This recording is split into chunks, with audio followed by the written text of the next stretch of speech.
Tak ada ibadah yang lebih syarat harap dan pengorbanan dibandingkan melaksanakan rukun Islam yang kelima, yakni ibadah haji.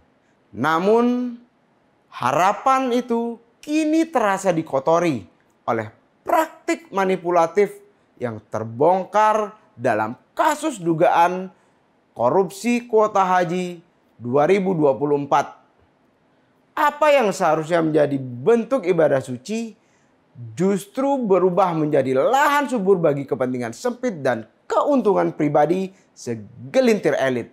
Ketika ada penyelewengan ini, ketika ada sinyal penyalahgunaan kuota tambahan ini, mestinya Jokowi sebagai presiden benar-benar memastikan kebijakan itu tetap tepat sasaran.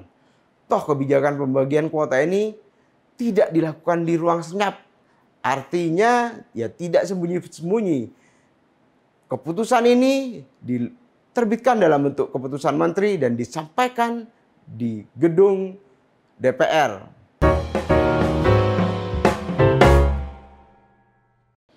Halo Sobat Media Indonesia, berjumpa lagi dalam The Editor. Tak ada ibadah yang lebih syarat harap dan pengorbanan dibandingkan melaksanakan rukun Islam yang kelima, yakni ibadah haji.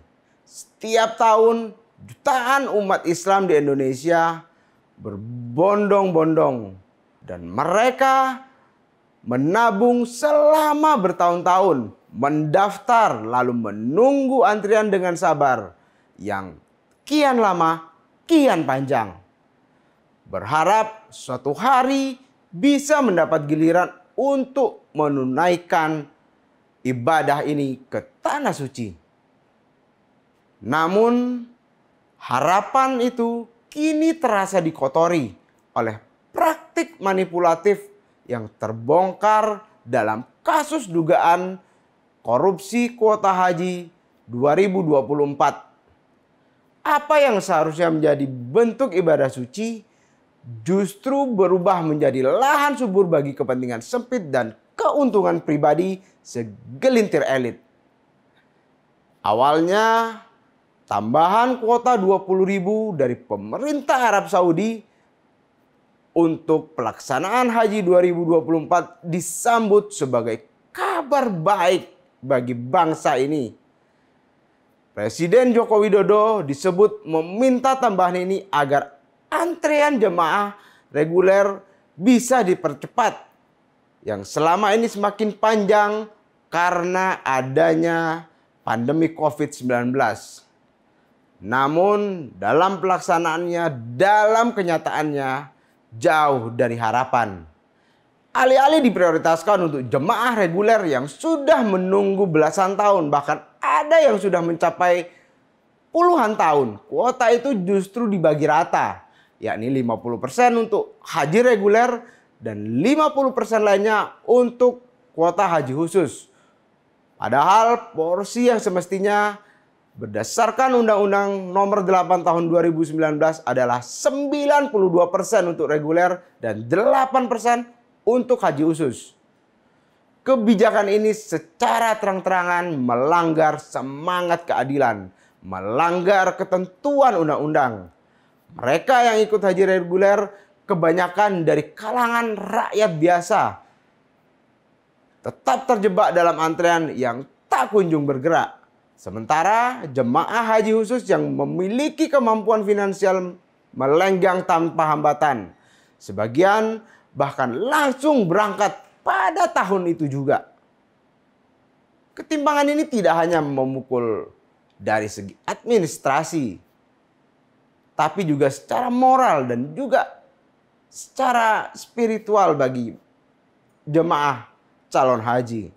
Bagaimana mungkin ibadah yang semestinya menyatukan umat dalam kesederhanaan, kesetaraan, justru terpisahkan oleh jurang yang namanya kekuatan uang. Yang menjadi pertanyaan yakni apakah aspek pencegahan atas pembagian kuota yang melanggar undang-undang ini tidak dilakukan sejak awal.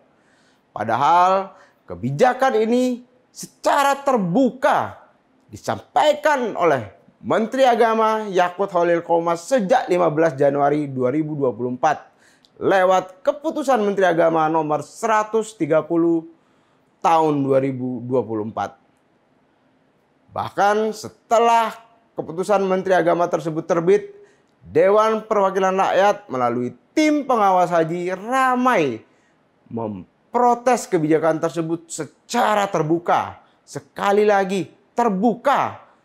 Tidak sembunyi dalam sidang tertutup. Bahkan ketika protes itu disampaikan dalam forum resmi seperti rapat kerja di DPR, tidak ada tindak lanjut untuk mengembalikan kebijakan itu sesuai dengan ketentuan undang-undang. Hingga pelaksanaan haji berlangsung, kuota tambahan 20.000 itu tetap dibagi 50-50 antara reguler dan juga kuota khusus. Saya kutip pernyataan Yakut ketika rapat kerja di Komisi 8 DPR saat itu. Besaran kuota tambahan telah ditetapkan pemerintah Kerajaan Arab Saudi sejumlah 20.000 jemaah dengan distribusi alokasi kuota sebesar 10.000 untuk haji reguler dan 10.000 untuk jemaah haji khusus.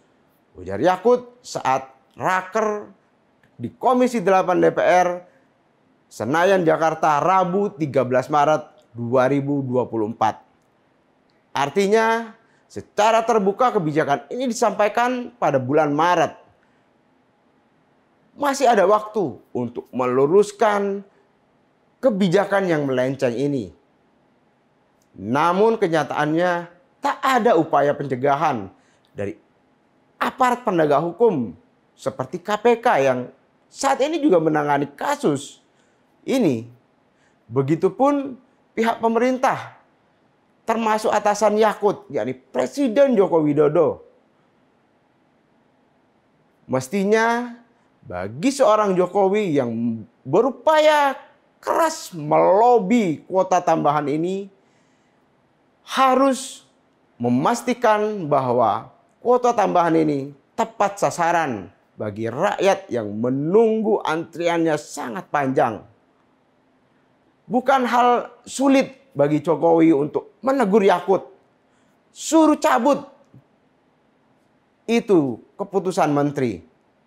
Jika tetap balelo, apa susahnya bagi Jokowi untuk mencopot Yakut dan menggantinya dengan menteri yang mampu berpihak pada rakyat kecil? Kenyataannya tidak ada upaya semacam itu. Pemerintah seakan kompak diam untuk tidak mengoreksi kebijakan yang saat itu juga belum dijalankan, belum terjadi gitu loh.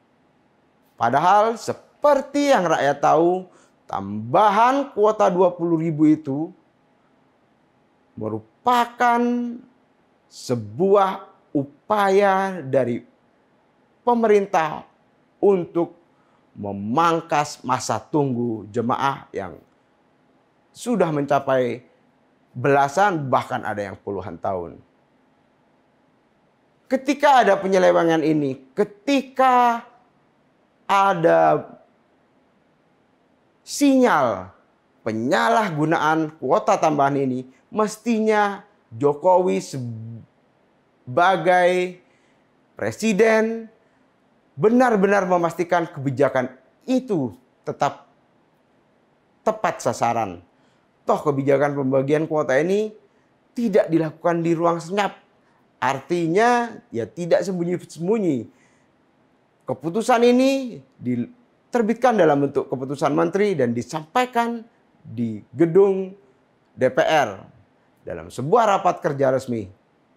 Artinya jika sudah disampaikan di DPR, itu adalah sebuah informasi publik yang mestinya diketahui semua pihak dan semua pihak juga punya kewajiban untuk mencegahnya. Untuk saat ini, apresiasi perlu kita sematkan bagi KPK yang mengatakan membuka peluang untuk memanggil Presiden ke-7 Joko Widodo terkait dengan korupsi kuota haji ini. Juru bicara KPK Budi Prasetyo menegaskan bahwa lembaga anti rasuah tidak akan tebang pilih dalam memanggil saksi. Pemanggilan termasuk terhadap Jokowi akan dilakukan jika dibutuhkan penyidik.